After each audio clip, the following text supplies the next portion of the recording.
All right, good afternoon. Thank you everyone for joining us today. I see we've got a few people still connecting here, and we're gonna wait just a few seconds. I appreciate those that are prompt and got on here right at the top of the hour. So we have attendees from all time zones today. So I know for some of you it's a little later in the afternoon, others it's lunchtime. And we wanted to do sort of a lunch and learn. This will be 30 minutes, give you an opportunity to increase your knowledge about cybersecurity. And it's going to be fun. We're going to make this enjoyable as well. So, and the best part, no test when we're done. You're going to walk away with some great knowledge without a test. So, so again, we'll just wait a few more seconds here for, I see a few more people connecting, and then we'll jump right into this. Hope everyone's doing well, having a great day. I'm out in Pasadena, California, and it's going to be 85 degrees today. So please don't hate me. I know many parts of the country have had a tough winter, but we're having a little bit of a heat wave. All right, let's jump into this. So again, good afternoon. My name is Lee Bird. I am the president of Btech, and we provide IT security services for credit unions. And today's presentation is in partnership with our business partner, Arctic Wolf. And got a great speaker that I'm going to introduce you to in just a minute. And I think this will be a really good presentation for you. So before I jump into the topic, a couple of housekeeping items that I want to make sure are covered. We will have a few minutes at the end for questions and answers. And I know questions always come up. So there is a little question and answer box on your screen. Feel free to type those in there and we'll monitor those. If you want to email Nathan or myself, our emails are in our bios, which is on the screen as well. And at the end of the webinar, everyone will receive a link to this recording. So if you have other members of your credit union environment that you want to share this with, or any board members, feel free to share this. And again, we're hoping that there's some good information, some good takeaway here. And then the last thing is, for attending, we are going to be sending you out an Uber Eats gift card. I did have someone reach out to me and say that they were not able to accept gift cards. If you're not able to at your credit union, just let us know. We are going to donate those to charity. So any that we aren't able to send out. Okay, so today's topic, how credit unions can create the strongest line of defense with a culture of cybersecurity awareness. So if you're a client or if you've attended any of Btech's webinars in the past, you've heard me say this a lot. I use the term culture of awareness, cybersecurity awareness. We talk about this a lot. Security is 9/10 awareness. So just attending today, you're going to come away with some great knowledge that's going to help you and help you secure your member information. In just a minute, I'm going to introduce you to our incredible speaker. His name is Nathan Caldwell. He is a security awareness evangelist. But before I do that, there were some news headlines that came up the last couple of days that I wanted to sort of set the stage here for us. We're talking about cybersecurity for credit unions, and some things have been happening in the industry recently. I'm not sure if you're aware of this, but since November 1st, so just a couple of months ago, 7 credit unions in the United States have disclosed that they had breaches affecting member information. The first thing I took away from that when I saw that was how many have not disclosed that they had a breach, or at least yet, or more importantly, how many didn't know that they had a breach. This is one of the problems with ransomware now, is they're laying dormant for periods of time. So they're in there collecting and stealing your member information. This is really, really serious stuff. The other was just yesterday, CISA, one of my favorite groups. They're a division of the Department of Homeland Security. They had an FBI statement that they released, and this was facts from 2021 ransomware events. And there were a couple of takeaways I saw. The first was the common behaviors to access networks were phishing, stolen remote desktop credentials, and exploiting vulnerabilities. Again, if you've attended any of my webinars in the past, I preach about this over and over. And then I think the other big takeaway was in the second half of last year, we saw the attackers focusing away from what they call the big game attacks, which were like the Colonial Pipeline, where they're going after millions, and focusing more on smaller institutions. So that's the credit union world. So unfortunately, you're in the crosshairs at this point, and hopefully the takeaway from today is going to help with some of that information. So with that, I'm going to turn this over to our guest, Nathan Caldwell, allow him an opportunity to introduce himself and enjoy the presentation. And at the end, we'll have a few minutes for question and answer. Nathan, thanks for joining us. I appreciate it. Oh, Lee, thank you so much for having me. I appreciate being able to be here today and to speak on this topic. But Lee, you're kind of giving the audience like a false impression of what they're about to get, because you're saying like, I'm going to just be presenting. No, you're here along for the ride, okay? So it's Batman and Robin, and the audience can decide who's who. I mean, I'm wearing all black, though, so we'll see. We'll see. Plus, okay. Your last name is Bird, Robin. Yes. I don't know. So, but let's get to it, right? All right. So, real quickly, a little bit about Arctic Wolf, because I'm not sure if our audience has all heard of Arctic Wolf or not, but a little bit about who we are and what we do. So we focus on managed detection response. We have managed risk, managed cloud monitoring, and then what I speak about mostly is the managed security awareness. And so really it's all of the areas in a business that could be affected by dangers that are out there. And so with our cybersecurity and concierge model, instead of you having to do the work, Arctic Wolf is monitoring that for you and alerting you to the problems that you need to take care of that are the most urgent.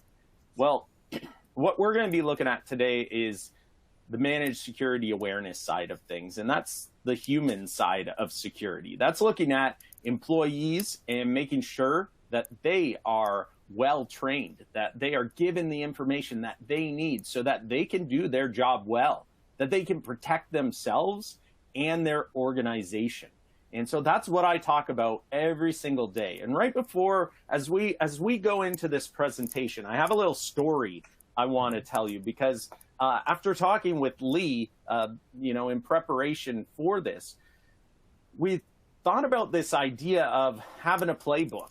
And a lot of credit unions, you're going to have your compliance sheets. You're gonna fill out a lot of forms that say, hey, yes, we did it. We're compliant. We followed all the instructions. We've written it down. We filled it all out. But if you put that playbook, that documentation away in a drawer, that's a big difference compared to a coach that actually instills the playbook into their players, their people, so that they can also perform on the court.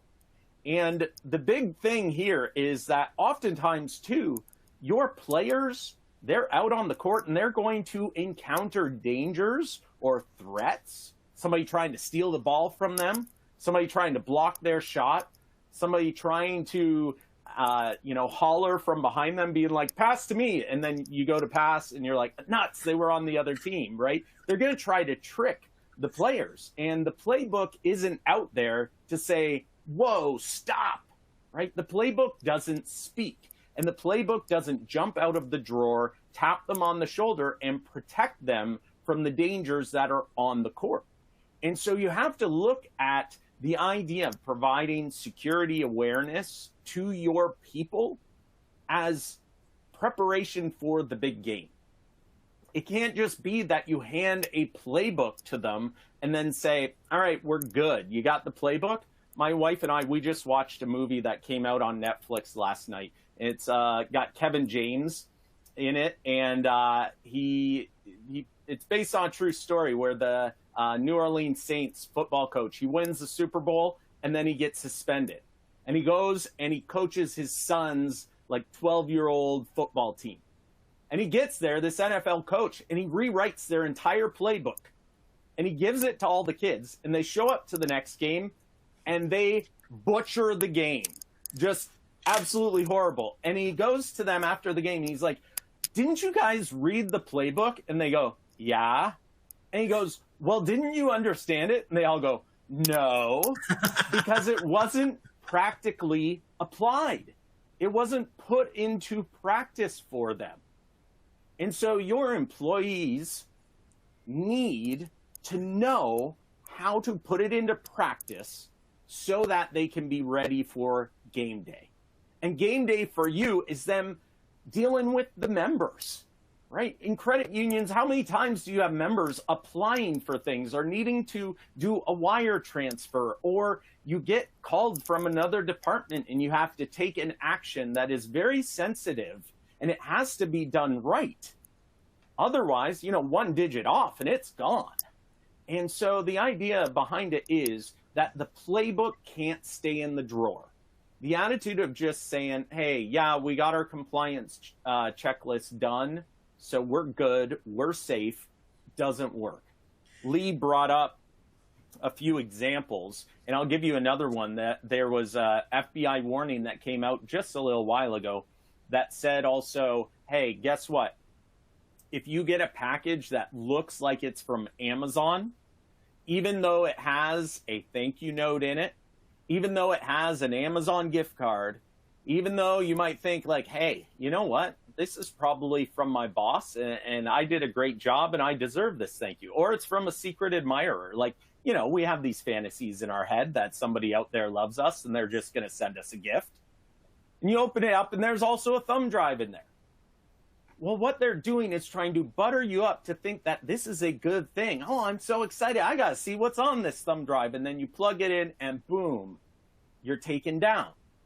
And the bad guys were targeting the transportation industry this way and had some success, as well as the defense industry and had some success. Well, guess what? There is no compliance playbook out there that has documented that bad guy strategy of tricking people with Amazon packages. Yeah. And so even if your playbook is complete, as far as you checked all the boxes, it is not going to be that living, breathing, healthy team that can win games. There's still the opponents out there trying to take you down, trying to steal the ball, trying to trick you, trying to dunk in your face. They want to take advantage of you. And so the only way to win is really to stuff it right back in their face and have a team of people that knows about the dangers, that is constantly being educated about this, and is prepared to defend themselves and their organization. And so Nathan, that's how Lee, you're hitting the nail right on the head, because the question I get asked all the time is, what is it that we are supposed to do? And it's like, again, I always in my head, I'm just thinking that unfortunately a lot of people just think of it as a checkbox. Like when the examiner comes in, I want to make sure and show them that I checked the box. But what you're talking about is so true. It's that playbook. And when you did that, when you talked about the playbook going in the drawer, I know there are a lot of CEOs out there right now that are like covering their faces, because that's what we tend to do. We just put the playbook in the drawer, check the box, and move on. And you're going to show us you can't do that anymore. Like this is not the way that you're going to protect yourself. Yeah, exactly. And so I put together these 5 surefire ways to kill security awareness in your organization. And Lee, you and I have been talking a lot about culture. That culture is all about putting something into practice. And so one of the ways to make sure that it never becomes a part of your culture is to just check the box and ignore it. Don't talk about it. Don't worry about it. It's good enough. It's fine. And we'll get into some of these key areas. And the reason why we're looking at this, now, normally I'm a positive guy. And so I wouldn't want to come out and be like, hey, guess what? These are the 5 bad things. Ugh. However, the problem is that a lot of people are convinced that they should do it this way. And so what I want to show you is that, while you're thinking you're helping, you're actually hurting. And so we want to free you up to do things in a way that will be effective. And so we want to make sure that we're equipping you to avoid these 5 things. So the first one is infrequency. Infrequency. Whenever you hear the word infrequency, you need to be thinking vulnerability. Because here's the science. The Ebbinghaus forgetting curve states that people will forget 80% of what they've learned in less than a month. Now that's a scary statistic, because even if you do have awareness training, even if you are telling your people, hey, this is what you need to watch out for, this is what you need to be careful of, unless you're doing it monthly, they're going to forget about it. And, you know, some people may doubt that. No, I remember everything. Really? Okay, let's say that you took a security awareness training this month in February. How likely are you to remember all of it come September? And as soon as you put it into those, like, you know, everyday speak normal language of, okay, flash forward to the future, everybody's like, oh yeah, no, we'd totally forget it. And so it's science. It's not that you're, you know, unintelligent. It's just the way it works. Unless you re-engage with a topic, you forget it. And only 6% of companies out there are actually training monthly. And so you have a wide gap of organizations that are leaving their employees vulnerable. And it, you know, a lot of times it's not your fault, right? Like, a lot of security awareness solutions out there are very complex. And if you're to try to build out a program of ongoing content that engages with people monthly, that's pretty overwhelming. And so you want to make sure that you are looking for a solution that can help you in this effort. So lots of content that helps possibly automate it for you. The next thing is fire hose teaching equals poor retention. Now, this is a phrase I'm very familiar with. Lee, you're smiling, so you've heard of this, right? Trying to learn from the fire hose. What does that mean?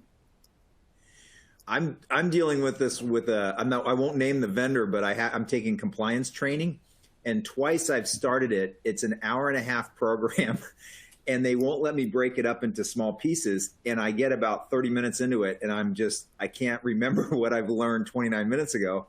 And I'm like, how am I going to get through this 90-minute compliance training? And as soon as you said this, I'm like, okay, this is the problem. They don't allow me to break that 90 minutes of compliance training up into 10 sections or whatever it may be. Yeah, and so you end up walking away from it, even if you had the greatest attention span and you're able to sit down, give your undivided attention and stay there for the full hour and a half, 2 hours, however long you need. By the time you get up and walk out of there, do you know what your brain starts doing? It starts systematically and purposefully forgetting things. It's doing you a favor. It's saying, look, that was too much. What was the most important stuff? I'll try to hang on to that. The rest I'm getting rid of. And it's all because the brain can only handle 4 to 7 pieces of information at a time. Yep. That's why we like break phone numbers up into chunks, and why we're ready to like choke somebody if they say their phone number in a very weird pattern. You know, if they're like 89995, you're like, stop it. You're messing with me. Stop it right now. Say it normal. Why? Because we get those 3 numbers up front. We get the 4 numbers in the back. We can group them, and then it's 2 pieces of information that we can handle, rather than just 7+ digits just in a string. Yep. And so the idea behind that is, okay, well, if we should not be teaching people from the fire hose, because number 1, they aren't going to remember it all. Number 2, they're going to walk out of there saying, what did they want me to remember from this? And forget most of it anyway. The idea behind that is to make sure you're teaching people in small chunks. That's why micro-learning has become such an amazing asset in modern adult employee education. There's even MBA programs that are being offered in micro-learning right now, because they know that people do not have white space on their calendar. And they also know that they want people to get in and get out with the right snippet of information, the right takeaway. Here's another one. Shame equals poison. Now, I can't tell you how many times in the realm of security awareness I've heard people say things like, oh, employees are the weakest link. Well, no, unless you have a terrible hiring process. Like, why are you hiring weak employees? No, your employees are smart. It's just that you should also be educating them, not shaming them because they don't know security right now. That's something that you need to bring to them and train them so that they know the level of security that you want them to operate on and understand the culture there. Another one is building distrust. That will equal participant disgust. I'm getting so creative here by rhyming. And the idea here is a lot of people will rely on just phishing simulations to be like, well, if they practice enough, if we put enough challenging phishing emails out there to them, then they'll get used to it and they'll spot the real ones. Well, the problem is so many people get tied into or drawn into the idea of, you know, if they send out that first phishing email, the simulation, and the employees do well on it, they're like, oh, got to make it harder next time. Yeah. Got to make it harder next time. What?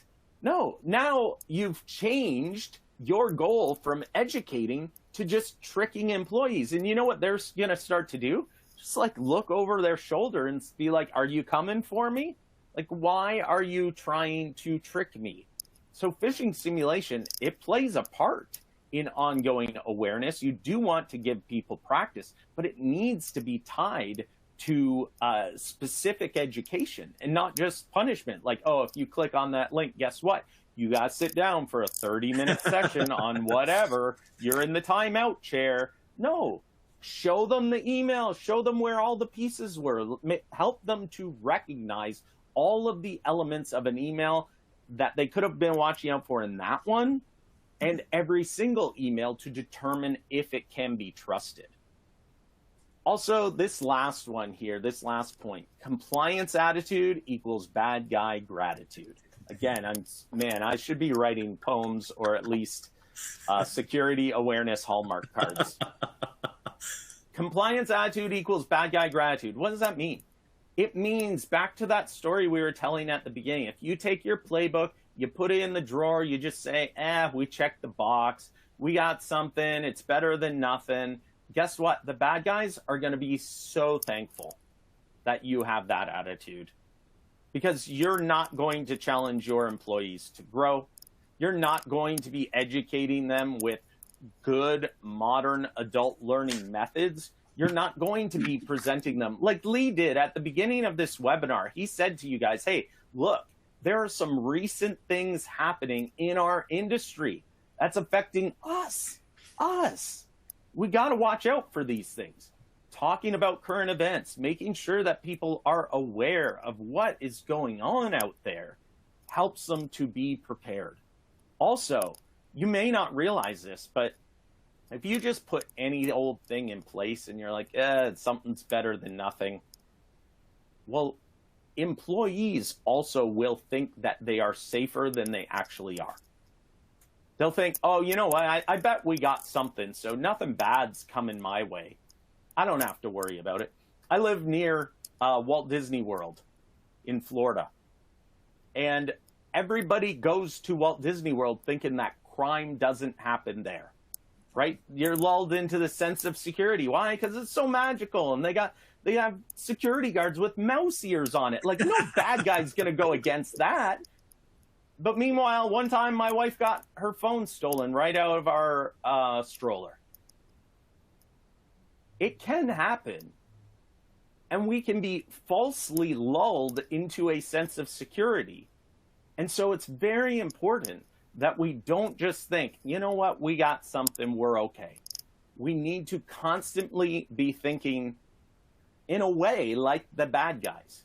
How can we improve? What can we do better? What's the next thing that's out there that we can educate our people on? How do we get this sticky within our culture?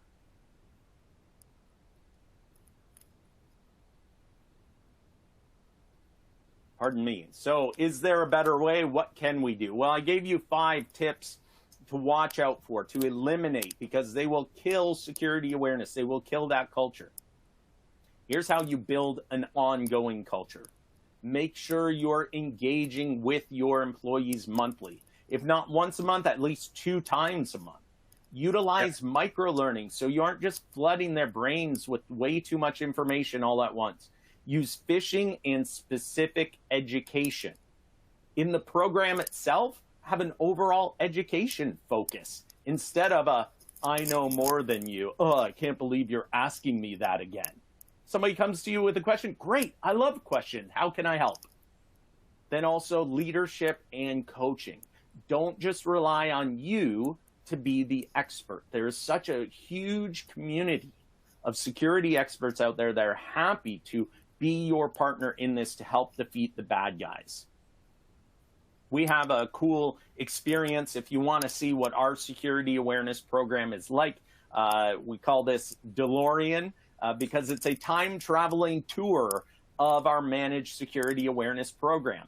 If you register for this, then you can go in and you can see what it would be like to meet with an onboarding specialist, what it would be like to meet with a CST, which is a concierge security team, and then you can actually participate in some of our ongoing micro-learning sessions. And there's even a few videos they'll send you into the future to see like what your employees would be like talking about this.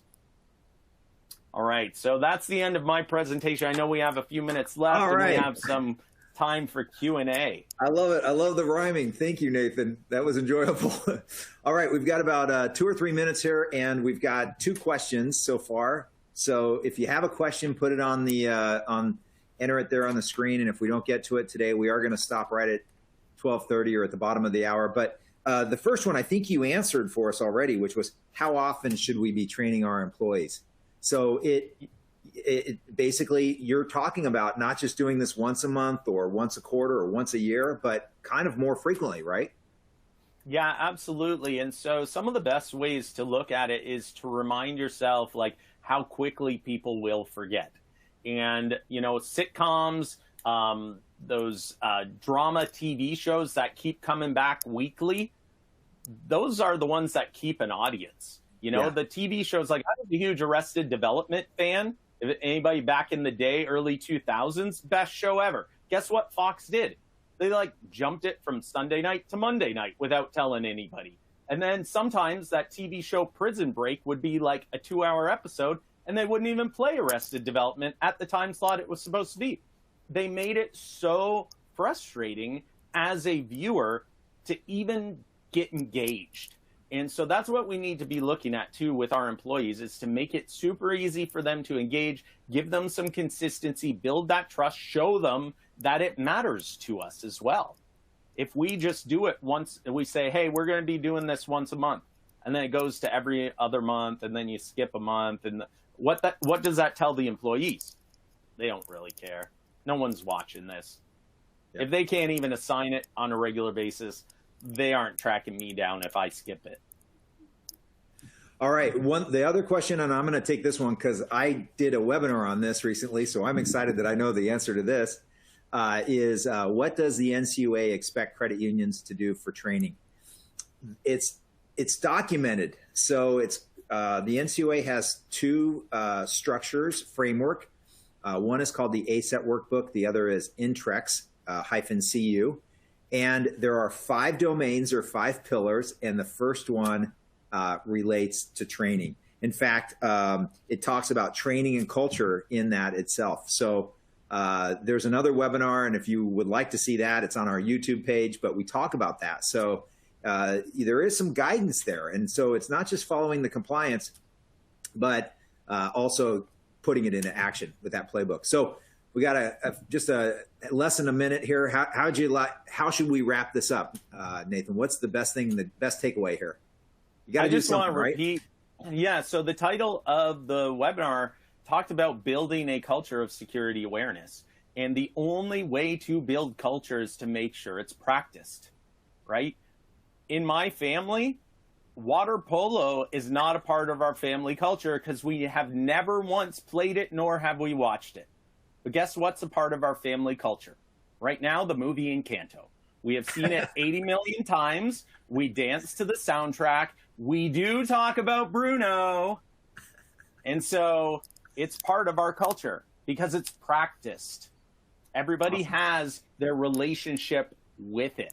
It doesn't just sit in a drawer. And that's the big, big key takeaway that we want to drive home with you guys today. All right. High five, Nathan. That was good. All right, everyone. Thank you so much. I'm excited. That was a great presentation. I hope that all of you got some takeaway here. And again, this will be emailed out, so you'll have a link to it. Share it with other members of your team, and everyone stay well. And thank you again for joining us today. Thanks, Nathan. Take care. Thank you so much, Lee. Right. I loved it. Thank you to the audience as well. All right. Thank you. Bye. Bye.